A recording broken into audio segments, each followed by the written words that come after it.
সময় নেত্রী চট করে ঢুকে পড়তে পারে সোনাই নদী, শুনলাম এখানে তার কাটার বেড়াও নাই, কথা কয় না। সুতরাং আপনাদের দায়িত্ব বেশি না কম? আপনাদের বেশি, যেন ওখান থেকে ঢুকতে না পারে, আবার এখানতেও যেন বার হইতে না, কথা কয় না, ঠিক না বেটে? আমরা ঢুকতেও দেব না, বার হইতেও দেব না। যারা ঢুকেছে ওই পারে থাকেন, সাউন্ড করা যাবে না, আর এই পারে যারা আছেন তারাও থাকেন, কোনো অসুবিধা নাই, কিন্তু টু শব্দ করা যাবে না। কারণ 16টা বছর 17টা বছর আমাদের কথা বলতে দেন নাই, এখন অন্তত 16টা মাস আপনারা চুপ থাকেন, ঠিক না বেটে? একটু চুপ থাকার দরকার আছে না নাই? যদি চুপ থাকে তাহলে ঝামেলা নাই, আর যদি কথা বলে ঝামেলা আছে না নাই? আবার পত্রিকায় দেখলাম, আহারে আজকে দেখলাম নিউজ, আমার বিশেষ দলের লোকেরা ওই দলের হয়ে মিছিলে নামেরে, ও আল্লাহ জাত গেল বলো এ কোন আজব কারখানা, জাত গেল বলো। সত্য কাজে কেউ নয় রাজি, ওরে সত্য কাজে কেউ নয় রাজি, সবই দেখি তা না না না, জাত গেল বলো, ঠিক না বেটে? এখন ছাত্র আন্দোলন, বৈষম্য বিরোধী আন্দোলন, জুলাইয়ের বিপ্লবটাকে অনেকেই তথাকথিত বলে থাকে। যারা তথাকথিত বলে 16টা বছর তাদেরকে কোন রাজপথে দেখা যায় নাই, বলেন ঠিক কিনা? 16টা বছর তারা সাঁতার টেনে দিয়ে চেয়ার নিয়ে বসে থাকতো, আর জিকির করতো সুবহানাল্লাহ সুবহানাল্লাহ, কথা কয় না। এখন আবার কথা বলে তথাকথিত ছাত্র আন্দোলন যদিও ভুল স্বীকার করে ক্ষমা চেয়েছে, কিন্তু এমন ভুল হবে কেন? কথা কয় না, এমন ভুল হবে কেন? মানে এটা হলো এরকম যে ওই আপনার একজন হোটেলে গেছে, তো হোটেলে যাওয়ার পরে ভিআইপি হোটেলগুলো, হোটেল আবাসিক হোটেল, ওই তো টয়লেট গ্রামের মতো থাকে না, গ্রামে তো মানুষের এমনি বাসবাগানে ঝাড়া অভ্যাস, তো এখন তারপরেও যায় একটু টয়লেটে যায় বদনা নিয়েতে কাম সাইতে হয়, কিন্তু যেই হোটেলে যেই দেখে সে পায়খানা ঘর খুঁজে পাচ্ছে না, পরে কি করবে? ওতে তো কমোডে বসা অভ্যাস নাই, বুঝতেও পারিনি। একবার তো শুনলাম, আমি কাতারে যেয়ে শুনলাম, আমাদের একজন ভাই বলছে যে আরে আমার দাদা এবার ওমরায় যাওয়ার পরে, আমার দূর সম্পর্কের দাদা ওমরায় যাওয়ার পরে মক্কায় মোটামুটি ওই ডাউন প্যান্ট ছিল, সমস্যা ছিল না, মদিনায় এসে টয়লেটে ঢুকছে আর বেরোচ্ছে। আমি বলছি দাদা কি হয়েছে? কয় সে টয়লেট খুঁজে পাচ্ছিল। তো আমি বললাম যেটাই ঢুকছেন ওইটাই তো, কয় এইখানে সে কাম ছাড়বো সেটা কই, তো ওই যে ঢাকনা খুলে দেখাই দেওয়া হলো, এই তো আছে এনে মানে কেমনে কি করবো? তো আমাদের একজন ভাই বলছে আপনার দাদা হয়তো, আপনি চলে আসেন, আমি শিখাই দিচ্ছি। পরে শিখাই দিয়েছে, আবার খানিক পর বেরোয় গেছে। তো বলছে দাদা কি হইলো, কাম সারেননি? তো বলছে কাম যে সারবো তা সোজ পক্ষী করে সেটাই তো বুঝতে পারলাম না, বোঝেননি? মানে ওখানে কাম সারা যাবে, কিন্তু পানি খরচ করবো কি করে, এই নিয়ে টেনশন। তো যাই হোক, একজন বলছে যে এইটা আমি যখন কাতারে যেয়ে বললাম, বলছে আপনার দাদার তো এই ঘটেছে। আমার একজন আসিল, সে তো আর এক ঘটনা ঘটাইছে। ও করিস কি, চিড়ে ভিজাবে, তো জায়গা খুঁজে না পেয়ে ওখানে যে পানি জমি রে ওর মধ্যে চিড়ে ভিজে এসে বলছে চিনিতে গুলাইতে আসি, সহ্য না করে পারা যায়। তো যাই হোক, এখন ওই হোটেলে লাইন না পেয়ে পায়খানা করিছে মোজার মধ্যে করে, মোজাটা ঘিরে দিয়ে ওই যে ফ্যান, এক্সস্ট ফ্যান আছে, ওই ফাঁক দিয়ে চেলি দিতে গেছে, ওখানে না বেঁধে ওই যে সিলিং ফ্যানে বেঁধে গেছে, বাদলি ওইটাই ঘুরে পুরো সারা ওয়াল ওই পায়খানার সেই গু লেগে গেছে। তো হোটেল কর্তৃপক্ষ এসে যখন ধরিয়েছে, বলছে ভাই আমার ভুল হয়েছে, মাফ করে দেন। বলছে তোর মাফ করে দেবো, কোনো অসুবিধা নেই, কিন্তু আমার দুঃখ হইলো তুই এই সারা দেলে হাগলি কি করে সেইটা কর। তো বিষয় হলো যে তোদের এরাম ভুল হবে কেন, যে তথাকথিত ছাত্র আন্দোলন এই শব্দটা হবে কেন? কথা কয় না। এই ছাত্র আন্দোলন না হইলে খালেদা জিয়া মুক্তি পাইতো না, এই ছাত্র আন্দোলন না হইলে তারেক জিয়া কথা বলতে পারতো না, এই ছাত্র আন্দোলন না হইলে কোন অন্য দল রাজপথে দাঁড়ানোর কোন সক্ষমতা দেখাতে পারতো না। এই ছাত্র আন্দোলন না হইলে উচ্চ পদস্থ নেতা কর্মীরা আজকে স্বাধীনভাবে নির্বাচন দাও এই কথা বলার দুঃসাহস করতো না। সুতরাং ছাত্র আন্দোলনকে তথাকথিত বলা যাবে না, বরং এটা গণবিপ্লব।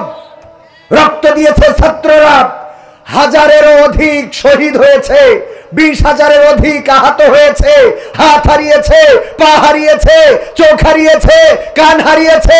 এই আন্দোলনকে যারা তথাকথিত বলে ওরা দাদাদের সুরে কথা বলে, দাদাদের প্রেসক্রিপশন নিয়ে চলে। সুতরাং দাদাদের সুরে যারা কথা বলবে তারা যেই দলের হোক না কেন বাংলার জমিনে তাদের রাজনীতি চলবে না। দাদাদের সুরে কথা বলবা, এই দেশে রাজনীতি চলবে। এতদিন দাদারা বাদ দিত, এখন আমরা বাদ দেওয়া শুরু করেছি। ঠিক না বে ঠিক? তার কাটার বেড়া আমরা লাগাবো। এই দেশ চলবে এই দেশের জনগণের ইচ্ছার উপরে নির্ভর করে। জনগণ যদি চায় ডক্টর ইউনূসকে ক্ষমতায় রাখবে, জনগণ যদি চায় বিএনপিকে ক্ষমতায় আনবে, জনগণ যদি চায় জামাতকে ক্ষমতায় আনবে, জনগণ যেটা সিদ্ধান্ত নেবে সেই জনগণের দেওয়া রায়েই এই দেশের সরকার প্রতিষ্ঠিত হবে। বলেন ঠিক কিনা? ডক্টর ইউনূস এই দেশের জন্য গর্বের কিনা? আমার তো মনে হয় এমন একটা দিন আসতে যাচ্ছে, আগে আমরা সরকার পতনের আন্দোলন করতাম, আর এখন যে আন্দোলন হবে সেটা বর্তমান সরকার রক্ষার আন্দোলন হবে। কারণ এই সরকার আসার পরে যদি আজকে ডক্টর ইউনূস না থাকতেন তাহলে দাদারা এবং মিলে এই বাংলাদেশকে এতক্ষণ বুবুকে নিয়ে গিয়েছেন, বুবুকে যথা জায়গায় বসিয়ে দিয়ে যেতেন। ঠিক না ঠিক? ডক্টর ইউনূস ছোট মাঠের খেলোয়াড় নন, তিনি বড় মাঠের খেলোয়াড়। এই জন্য কিছু করা যাচ্ছে না। নির্বাচন হতেই হবে, নির্বাচন আসবে, টেনশন করার কিছু নাই। বক্তব্য হলো ধৈর্য ধারণ করতে হবে। যদি আওয়ামী সরকার এই ছাত্র আন্দোলন না হইতো তাইলে এখন আওয়ামী সরকার ক্ষমতায় থাকতো 2028 সাল পর্যন্ত। ঠিক না বে ঠিক? তো 2028 সাল তো না, 26 সালে নির্বাচন দেবে। এতটুকু ধৈর্য সহজ হচ্ছে না। এত কান্তে আসে, কথা কয় না। হ্যাঁ, বিয়ে তো দেবো, ধানটা উঠুক, তাই না? ধানটা গুছাই তো দেবা না, ধান গুছানো আব্বা এখনই দিতে হবে। আল্লাহ হেদায়েত নসিব করে, বলেন আমিন। ক্ষমতায় কেউ স্থায়ী হয় না, হোক না সে হাসিনা কিবারে না, সে আরটা চিরকাল থাকে না। ক্ষমতায় কেউ স্থায়ী হয় না, মুজিবুর বেশি দিন থাকেনি, জিয়াউর কেউ তো রাখেনি। মুজিবুর বেশি দিন থাকেনি, জিয়াউর কেউ তো রাখেনি। এরশাদ চলে গেছে পৃথিবী ছেড়ে, এরশাদ চলে গেছে পৃথিবী ছেড়ে, কেউ আজ তার কথা কয় না। বলে ক্ষমতায় কেউ স্থায়ী হয় না, হাসিনা ক্ষমতা ধরে রাখতে আয়না ঘর বানিয়েছিল, জনগণের রোশন হলে সোনাই নদীর পারে গেল। হাসিনা ক্ষমতা ধরে রাখতে আয়না ঘর বানিয়েছিল, জনগণের রোশন হলে দাদার দেশে পালিয়ে গেল। ডিবি হারুনের পাশে আর, ডিবি হারুনের পাশে আর পরিমণিদের দেখা যায় না। ঠিক না বেঠে? এখন কি আর তাদের দেখা যায় না? যায় না। কিন্তু এখন আবার নতুন প্রেতাত্মা তৈরি হয়েছে। ডক্টর ইউনূসের কাছে নারীবাদীরা গিয়েছে, যে বলেছে যৌনকর্মী যারা তাদেরকে শ্রমিকের অধিকার দিতে হবে। বলেন নাউজুবিল্লাহ।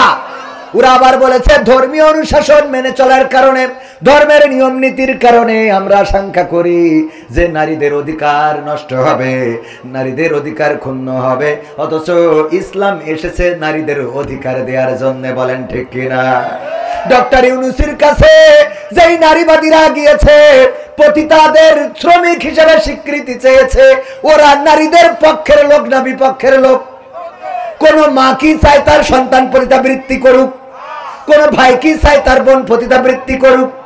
কোন স্বামী কি চায় তার স্ত্রী পতিতাবৃত্তি করুক? কোন পৃথিবীর যাদের আকল আছে, জ্ঞান আছে, বুদ্ধি আছে, মেধা আছে, কোন একজন মানুষ কি দেখাতে পারবেন যে সে তার সন্তান, তার বোন, তার মা, তার খালা, তার ফুফু পতিতা হোক, পতিতালয়ে থাকুক? এটা কেউ কি চায়? এটা যারা চায় ওরা মানুষ না অমানুষ? মানুষ না কুত্তা? কুত্তা না শুয়োর? এর থেকে খারাপ, এর থেকেও কি? একটা কবুতরেরও জোড়া থাকে, একটা শিয়ালেরও জোড়া থাকে, একটা কুকুরও চায় না সে যাকে ব্যবহার করবে অন্যরা ব্যবহার করুক। কথা কয় না? চায়। যেই নারীরা চাচ্ছে নারীরা যাবে পণ্য হিসাবে, ইসলাম দিল সম্মান, নারীরা কেমন করে থাকবে, নারীরা কি কাপড় পরবে, নারীদের কি খাওয়াতে হবে, নারীদের সাথে কেমন আচরণ করতে হবে। আল্লাহর নবী সাল্লাল্লাহু আলাইহি সাল্লাম এই দুনিয়ায় যখন এলেন, নারীদের কোনো সম্মান ছিল না, ইজ্জত ছিল না। কন্যা সন্তান জন্মগ্রহণ করলে পা ধরে আছাড় দিয়ে মেরে ফেলা হতো। কন্যা সন্তান জন্মগ্রহণ করলে গলা টিপে ধরতো। কন্যা সন্তান জন্মগ্রহণ করলে জীবন্ত কবর দিত। সেই সময় বিশ্ব নবী সাল্লাল্লাহু আলাইহি সাল্লাম আসলেন আর নারীদের সম্মান দিলেন, এতটাই সম্মান দিলেন। আল্লাহর নবী বললেন, ওগো পুরুষেরা শুনে নাও, তোমাদের মায়ের পায়ের নিচে তোমাদের জান্নাত। মায়ের পায়ের নিচে কি? শুধু এটাই শেষ করেন নাই, বিশ্ব নবী সাল্লাল্লাহু আলাইহি সাল্লাম বললেন, ওগো পৃথিবীবাসী শুনে নাও, যদি কারো দুইটা কন্যা সন্তান আল্লাহ দান করেন, আর সেই দুইটা কন্যা সন্তান যদি নেকভাবে গড়ে তোলে, নেকভাবে গড়ে তুলে সৎ পাত্রস্থ করে, ভালো জায়গায় উত্তম জায়গায় বিবাহের ব্যবস্থা করে, ওই দুই কন্যা সন্তানের পিতা আর আমি নবী সাল্লাল্লাহু আলাইহি সাল্লাম আঙুল দুইটা একসাথে করে দেখিয়েছেন, এইভাবে একত্রে জান্নাতে বসবাস করব। সুবহানাল্লাহ বলা যাবে না? ইসলাম এতটাই সম্মান দিলেন নারীদেরকে। দাহিয়াতুল কালবির ঘটনা আপনারা জানেন। দাহিয়াতুল কালবি রাদিয়াল্লাহু তাআলা আনহু এসে কান্না করছেন। আল্লাহ রাসূল সাল্লাল্লাহু আলাইহি সাল্লাম বললেন, দাহিয়াতুল কালবি কাঁদো কেন? বলল, গো বিশ্ব নবী, কেন কান্না করব না? আমার জীবনের গুনাহগুলো কি মাফ হয়ে গেছে নাকি? আল্লাহর নবী বললেন, যখন তুমি কালেমা পড়েছো তখন তোমার জীবনের সমস্ত গুনাহ খাতা সমূহ মাফ করে দিয়েছেন কে? মাফ করে দিয়েছেন কে? সবাই বলেন কে? আল্লাহ রাব্বুল আলামিন জীবনের গুনাহগুলো মাফ করে দিয়েছেন। দাহিয়াতুল কালবি বললেন, ওগো বিশ্ব নবী, আমার ভয় হয় আমার জীবনে এমন একটা গুনাহ আছে যেটা হয়তো আল্লাহ ক্ষমা করেন নাই। বিশ্ব নবী বললেন, কি এমন গুনাহ করেছো জীবনে?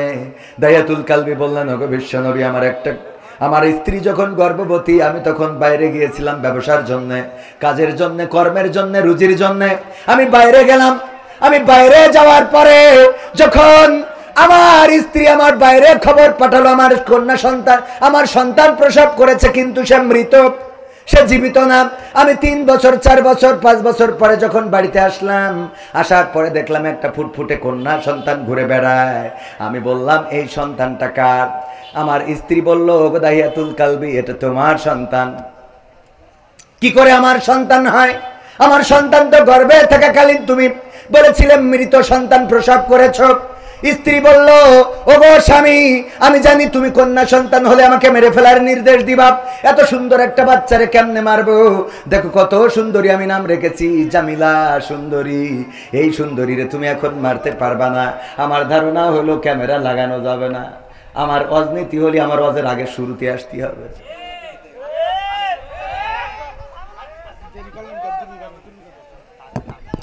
তাড়াতাড়ি আপনি আমলিক করি বেড়াবেন আর এসে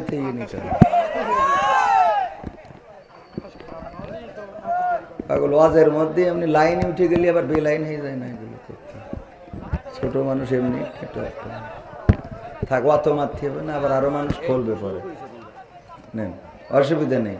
ভাইদের কি করবো, মায়াও লাগে, রাগও হয়। আমার ইউটিউবার ভাইরা অনেকেই আছেন এখানে, যারা যে বক্তার আলোচনা নেবেন মাথায় রাখবেন উনি উঠার আগে আসবেন। এটা হলে আমি তো আর অত ভাইরাল কেউ না, আমারটা না নিলেও আপনাদের অসুবিধা না, ঠিক না? কিন্তু যার নিবেন তার যদি আমার তাই নিতে চান তাহলে আমার উঠার আগে আসতে হবে, এটুকু একটু করবেন, আল্লাহ তৌফিক দিন বলেন আমি। কিন্তু আবার 2-1 3-4 জায়গায় ভাড়া খাটে, মানে এক জায়গাতে মারিয়া বাড়ি কেনা আসে, এইখান থেকে মারিয়া ভাড়া রাখছে। হ্যাঁ ভাই কালকে গেছিলেন না ভাই, কালকে সাতক্ষীরা সদরে মারিয়া বাদ দিয়ে ভাটাই গেছে। আলহামদুলিল্লাহ বলেন আলহামদুলিল্লাহ। দাহিয়াতুল কালবি বলেন, ও গো স্ত্রী তুমি আমার কন্যা সন্তানকে কেন বাঁচিয়ে রেখেছ? বলল দেখো কত সুন্দরী, আমি নাম রেখেছি জামিলা, এত সুন্দরী কন্যাকে কেমন করে হত্যা করব? এখন তো বড় হয়ে গিয়েছে, আমার বিশ্বাস তুমি তারে হত্যা করতে পারবা না। আল্লাহর নবীকে দাহিয়াতুল কালবি বললেন, ওগো বিশ্ব নবী আমি যখন রাত্রে ঘুমালাম, রাত্রে যখন বেডে শুইলাম, আমার ওই কন্যা সন্তানটা একবার আম্মু বলে ওর মায়ের গলা জড়িয়ে ধরে, একবার আব্বু আব্বু বলে আমার গলা জড়িয়ে ধরে। আমি রাত্রে চিন্তা করলাম এই কন্যা সন্তানকে যদি বাঁচিয়ে রাখি, মানুষেরা আমারে বলবে ও কন্যা সন্তানের বাবা। আমি যখন রাস্তায় চলবো বলবে কন্যা সন্তানের পিতা যায়, আমার মেয়ে অন্যের বাড়িতে থালা বাসন মাজবে, আমার মেয়ে অন্যের পণ্য হয়ে যাবে, পণ্য সামগ্রী হয়ে যাবে। এই সমাজে তো মেয়ে সন্তানের কোনো দাম নাই, আমার সন্তানের কোনো দাম থাকবে না, মান থাকবে না। সুতরাং এই সন্তানকে বাঁচানো যাবে না, বাঁচিয়ে রাখা যাবে না। সিদ্ধান্ত নিলাম কালকেই হত্যা করব। সকালবেলা স্ত্রীকে বললাম, ওগো স্ত্রী গুছিয়ে দাও, আমি কন্যা সন্তানকে নিয়ে আত্মীয়ের বাড়িতে বেড়াতে যাব।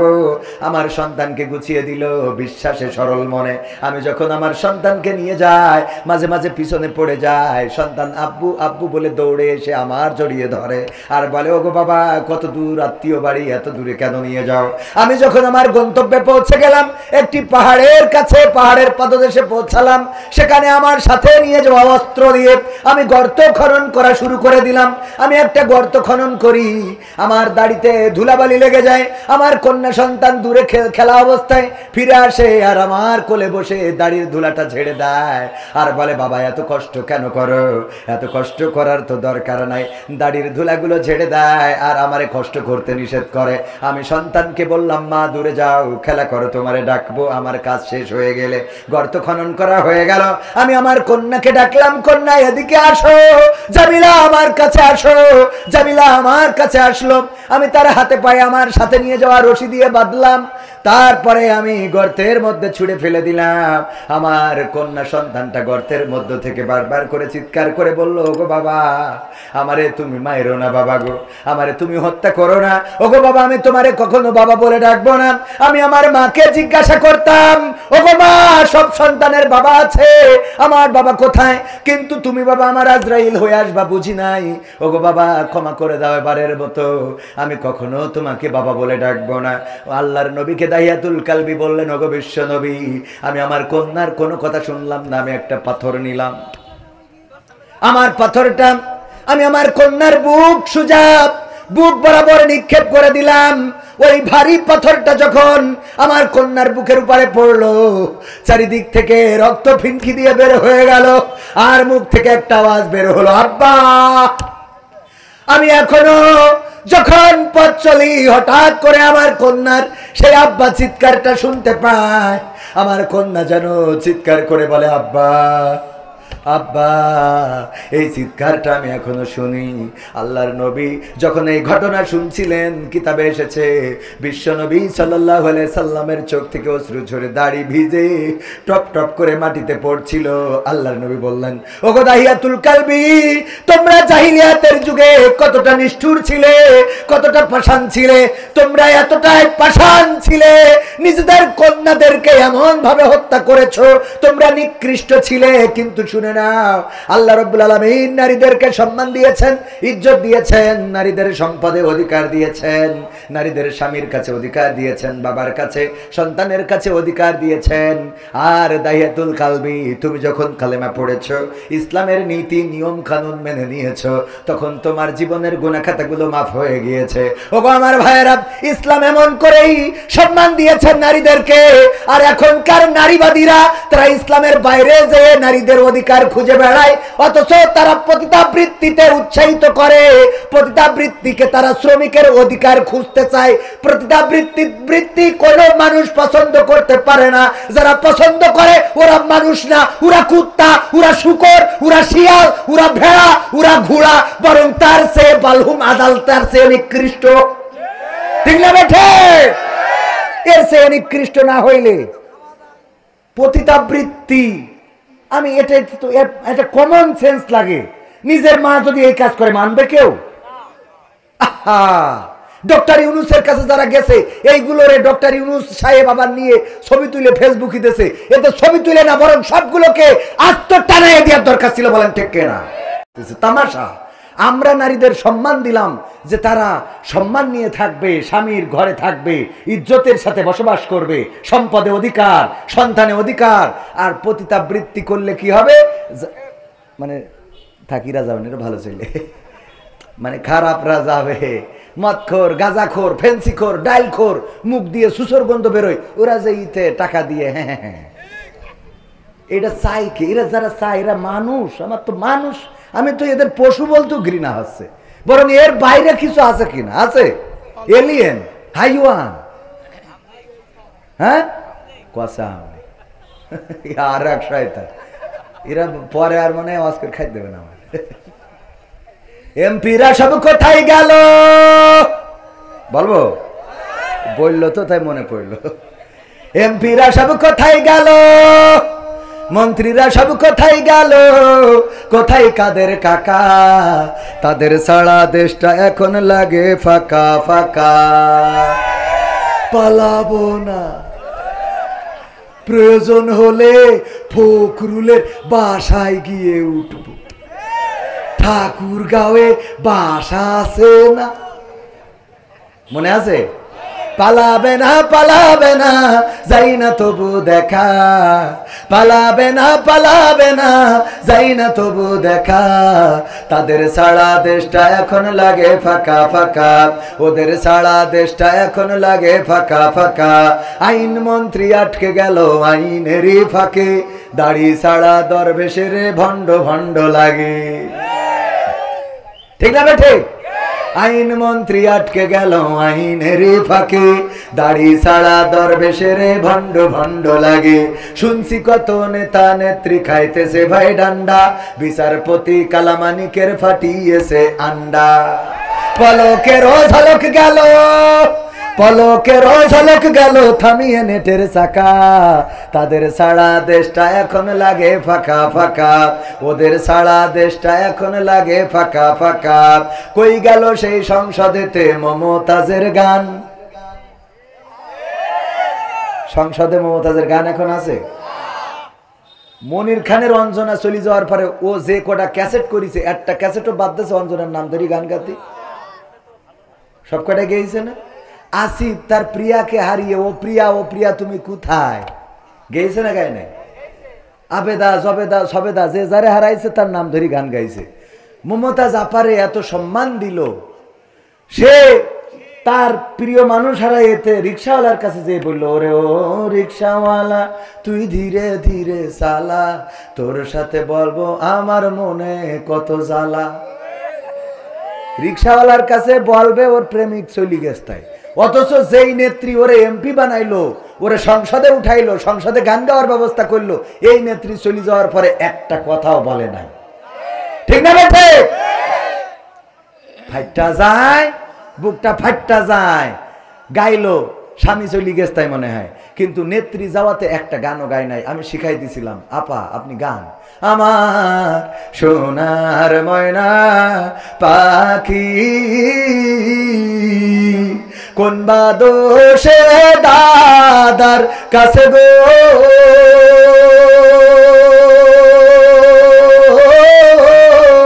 আমরা দেশে কেমনে থাকি রে আমার কলজের ময়না পাখি।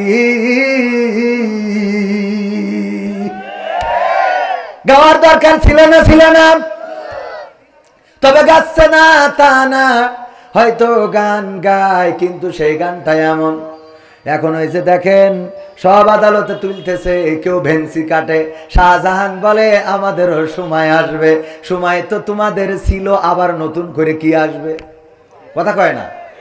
সময় তো তোমাদের ছিল, তোমরা সময়টাকে নিয়ে এতটাই অহংকার, এতটাই অধ্যত্ত দেখিয়েছ, মানুষকে মানুষ মনে করো নাই, ইসলামী আন্দোলনের নেতা কর্মীদেরকে মামলা দিয়েই ক্ষান্ত হও নাই, তাদেরকে ধরেছো, রিমান্ডে নিয়েছো, নির্যাতন করেছো, জেলে ভরেছো, এমনকি বাংলাদেশে ইসলামী আন্দোলনের নেতৃত্ব শূন্য করার জন্য এক এক করে সব নেতা কর্মীদেরকে ফাঁসির কাস্টে ঝুলিয়েছো। ঠিক না বেঠে? ফাঁসির কাস্টে ঝুলিয়েছে আল্লামা দেলওয়ার হুসাইন সাইদি, যার জন্য এই সাতক্ষীরা কোলারওয়ার মাটির সহদার দুই ভাই শহীদ হয়েছে একই সাথে, আর অসংখ্য মানুষ শহীদ হয়েছে। ওগো আমার ভাইয়েরা, এই কোরআনের পাখি আল্লামা দেলওয়ার হুসাইন সাইদিকে তারা কারাগারে রেখেই ক্ষান্ত হয় নাই, বরং এই মানুষটাকে ইনজেকশন পুশ করে এই পৃথিবী থেকে বিদায় করে দিয়েছে। বলেন ঠিক কিনা? অধ্যত্ত এতটাই ছিল, আল্লামা সাইদি ইন্তেকালের পরে তার জানাজাটাও পড়তে দেয় নাই ঢাকা শহরে। আমরা বাগেরহাটে গেলাম, এই হাতে আল্লামা সাইদির কবর খনন করেছি, লাশটা ধরে কবরে নামিয়েছি। ওগো আমার ভাইয়েরা, যখন ফিরে আসি তখন আমাদের গাড়িতে হামলা করেছে বাগেরহাটে।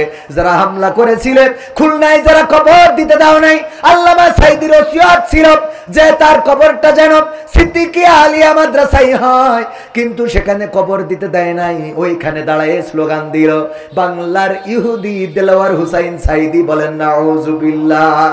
যারা বাংলার ইহুদি দেলওয়ার হুসাইন সাইদি এই কথা বলেছিল, আল্লাহ ধরে ধরে ধরে না, ধরলে আল্লাহ ছাড়ে না। আজকে সেই সাইদির সন্তানেরা আছে, সাইদি প্রেমিকেরা আছে, সাইদির কবরও আছে, কিন্তু যারা এইগুলো বলেছিল তাদের দেখা মেলে না। ঠিক না বেঠে? দেখে তো মেলে না, মেলে না। শুধু তাই না, তারা কোথায় আছে, তাদের কবর বাংলার জমিনে হবে কিনা সন্দেহ। মাঝে মাঝে বলে আমরা চট করে ঢুকে পড়বো, কিন্তু বাংলাদেশের মানুষ বলে বুবু আইবা, তুমি আইবা রে, আইয়া বুবু সিয়ার পাইবা না। বুবু আইবা, তুমি আইবা গো, আইসা তুমি সিয়ার পাইবা। পাবে বাংলাদেশের জমিনে, আর এই সিয়ারটা পাবে না, এই সিয়ার আর দেয়া হবে না। কারণ যেই দলের নেত্রী নেতা কর্মীদের চিন্তা না করে নিজে হেলিকপ্টারে করে উড়ে যায়,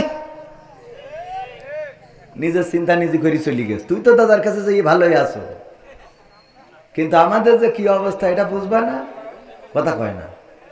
আমাদের তো অবস্থা খারাপ, বেরোইতে পারি না, লজ্জা লাগে। আরে এরপরেও আবার মাঝে মাঝে ঝটিকা মিছিল দেখা যায়। যারা ঝটিকা মিছিল করে, ওদের যদি ন্যূনতম লজ্জা থাকতো তাইলে অন্তত রাস্তায় নামতো না, কথা কয় না। তুই যে চেয়ারম্যানের জন্য ছুটি বেড়াচ্ছিস, কেমন আছে? নারায়ে তাকবীর। বিশেষ অতিথির আগমন মাহফিলের পক্ষ থেকে। এরা ওয়াজ শুনে কি ঠান্ডা হয়ে গেল নাকি? আমি তো বাবু আকর্ষণ, এই জন্য ওয়াজও মানে কোন দিকে যাবো লাইন খুঁজে পাচ্ছি না। একবার মনে করছি ওয়াজ শুনে, একবার মনে করছি গান শুনে। আকর্ষণ কিশোর, কিশোর কথা কয় না, কিশোর।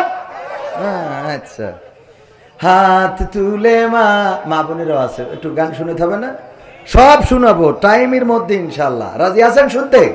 থাকা যাবে? পরিবেশটা করে দিয়েছেন কে? আল্লাহ রাব্বুল আলামিন সুন্দর একটা পরিবেশ করে দিয়েছেন।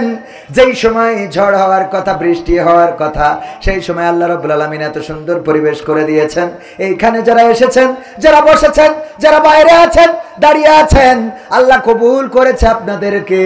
আর যাদের কবুল করে নাই তারা এখানে আসতে পারে নাই। এখনো ওই ডান দিকে কিছু জায়গা আছে, যদি এই কোরআনের মাহফিলে এসে বসতে পারেন, আল্লাহ রাব্বুল আলামিন এই মাহফিল আপনার নাজাতের ওসিলা করে দিতে পারে। বলেন সুবহানাল্লাহ। আল্লাহ বলেছেন, ওয়াইযা কুরিয়াল কুরআনু ফাসতামিউ লাহু ওয়া আনসিতু লাআল্লাকুম তুরহামুন। যখন তোমাদের সামনে কোরআন পড়া হয়, যখন তোমাদের সামনে কোরআন তেলাওয়াত করা হয়, যখন যখন তোমাদের সামনে কোরআন থেকে বলা হবে তখন তোমরা চুপ থাকবে এবং হৃদয়ের কান দিয়ে শুনবে, যাতে করে তোমাদের উপরে আল্লাহর রহমত বর্ষণ হতে পারে। ওগো আমার ভাইয়েরা, আল্লাহর রহমত যদি পেতে চান তাহলে হৃদয়ের কান দিয়ে শুনতে হবে, একটু চুপ থাকতে হবে। আমি তো বক্তা নই, আমি আপনাদের মাঝে এসেছি আকর্ষণ হিসাবে, কিছু আকর্ষিত করে যাব। প্রধান মেহমান রয়েছেন আমার শ্রদ্ধাভাজন ভাইজান আব্দুল সালাম যুক্তিবাদী, অত্যন্ত দারুণ আলোচনা করেন, তিনি কিছুক্ষণের মধ্যে আসবেন। ওগো আমার ভাইয়েরা, দাঁড়ানো ভাইয়েরা যদি ওই ডান পাশে এসে বসে যান তাইলে পরিবেশটাও সুন্দর দেখা যাবে। আর আপনারা এখানে বসে যদি শোনেন, এটা আপনাদের আমাদের নাজাতের ওসিলা হয়ে যেতে পারে। বলেন সুবহানাল্লাহ। যেই কথা বলছিলাম, মমতাজ আপা একটা গানও শুনাইল না, কারণ পেয়েছে যতদিন গেয়েছে ততদিন খেয়েছে, যতদিন গেয়েছে ততদিন নিয়েছে, যতদিন গেয়েছে ততদিন, যেদিন বুঝেছে আর পাওয়া হবে না সেই দিন বলে দিয়েছে ও গো বুবু আর গাওয়া হবে না রে। ঠিক না বেঠে?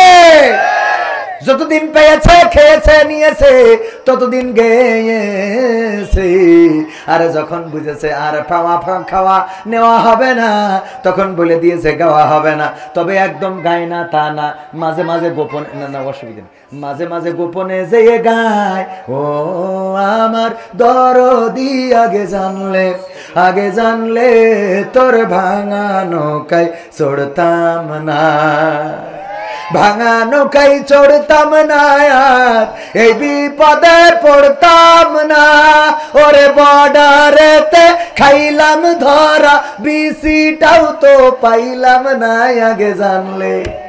আগে জানলে তোর ভাঙা নৌকায় চড়তাম না।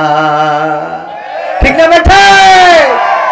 আমার ভাইয়েরা মাথায় রাখবেন, ইসলামী আন্দোলন, কোরআনের পথ, আল্লাহর পথ, রাসূলের পথ, এটা এমন যে পৃথিবীর পরে যদি বেঁচে থাকেন পাবেন সম্মান, আর যদি মারাও যান তাও সম্মানের জীবন নিয়ে মারা যাবেন। আমাদের যারা নেতৃবৃন্দ ছিল তারা এমন ছিল, ফাঁসির রশি দেখে কখনো কাঁপে নাই, ফাঁসির রশি তাদেরকে টলাতে পারে নাই, বরং তারা ফাঁসির আগে জিজ্ঞাসা করেছে সন্তানের কাছে, ওগো আমার কলিজার টুকরা সন্তান, বলো দেখি ফাঁসির কাষ্ঠে কেমন করে ঝুলবো, ফাঁসির কাষ্ঠে কি লুঙ্গি পরে যাব নাকি পায়জামা পরে যাব, আমার কবর দিতে যাবে পাবনাই কে, সাথিয়ায় অনেক দূরের পথ, রাস্তাটাও তত বেশি ভালো না, সুতরাং তোমাদের মাকে সাথে নিবা না, অসুস্থ হয়ে যেতে পারে, তোমরা যেও আমার কবরটা দিয়ে এসো। এমন কথা মৃত্যুর আগের দিন তারাই বলতে পারে যারা নিজেদের একেবারে আল্লাহর কাছে সমর্পণ করে দিয়েছে, যারা বলেছে ইন্না সলাতি ওয়া নুসুকি ওয়া মাহইয়ায়া ওয়া মামাতি লিল্লাহি রাব্বিল আলামিন, নিশ্চয় আমার সালাত, আমার কুরবানি, আমার জীবন, আমার মরণ সবকিছু বিশ্ব প্রতিপালক আল্লাহর জন্য। এই কথা যারা বলে দিতে পারে তাদের আর কোনো ভয় থাকে না, তাদের আর কোনো টেনশন থাকে না, দুশ্চিন্তা থাকে না, তাদের আর কোনো অন্য কোনো ভয় ভীতি কাজ করে না। তারা চিন্তা করে মরলেও ভালো, বাঁচলেও ভালো, দুনিয়ায়ও ভালো, আখেরাতেও ভালো, উপরেও ভালো, নিচেও ভালো, আমাদের খারাপ জায়গা বলে কোনো জায়গা নাই। কথা কয় না? ঠিক না বেঠে? আমার ভাইজান উনি গরু পালন করে, গরু একটা ছেড়ে দিয়ে এসেছে মাঠে খাওয়ার জন্যে, গরু যেন ঘাস খেয়ে বেঁচে থাকতে পারে বা ভালো করে নিজের পেটটা তওনা করে নিতে পারে, নিজের পেটটা ভরাতে পারে। গরু যেখানে খাচ্ছে হঠাৎ করে পাশে থাকা একটা জঙ্গল থেকে বাঘ বের হয়ে গরুরে দৌড়ানি দিয়েছে, ধরার জন্য পিছু নিয়েছে গরুরে যখন বাঘ ধরবে গরু এটা দেখে চুপচাপ বসে থাকে না, গরু বলে আয় দেখবো খেলা হবে, বলে খেলা হবে, বলে কথা না, বলে না, বরং গরু দেয় দৌড়, গরু দিয়েছে দৌড়, বাঘও দৌড়ায়, গরু দৌড়ায়, বাঘও দৌড়ায়। গরু বুঝতে পেরেছে বাঘের সাথে দৌড়ায় এত পারা যাবে না, কারণ বাঘের দৌড়ের গতি কম না বেশি, গরুর দৌড়ের গতি কম। এই জন্য গরু চিন্তা করলো পাশে থাকা একটা নরম কাদাওয়ালা ক্ষেত আছে, বুদ্ধি করে ওই ক্ষেতের মধ্যে দিয়েছে লাফ, 4 হাত পা একসাথে ডেবে গেছে বাঘ ধরার জন্য। বাঘও যখন লাফ দিয়েছে, গরুর থেকে বাঘের দৌড়ের গতি বেশি থাকার কারণে গরুরে রেখে 3 হাত সামনে যেয়ে পড়েছে। কয় হাত সামনে? বাঘেরও 4 হাত পা ডেবে গেছে কাদার মধ্যে। এমন কাদা অনেক জায়গায় আছে চূড়াবালির মতো, যতই বের হইতে চান ততই আটকে যায়, এমন আছে না নাই? গরু কোনো চিন্তা ছাড়াই বসে বসে পান চাবায়, আর বাঘ চিন্তা করে কি করে বের হব, কি করে বের হব। টানাটানি টানাটানি টানাটানি, কোনোভাবেই বের হইতে পারে না কাদায়। আর গরুর দিকে তাকায় আর দেখে ওর টেনশনই নাই, খালি বসে বসে জাবর কাটাছে। গরু, বাঘ বলতেছে গরু তুই তো আসলে গরু। তবে ভাই কি হইয়ে ভাই, গরু তো মানে ও তো অশিক্ষিত, স্কুলে যায়নি। বা ভাই কি হইয়ে ভাই তোর ওইরকম হাস কেন? আরে গরু কি হয়েছে মানে, কাজটা কি করলি?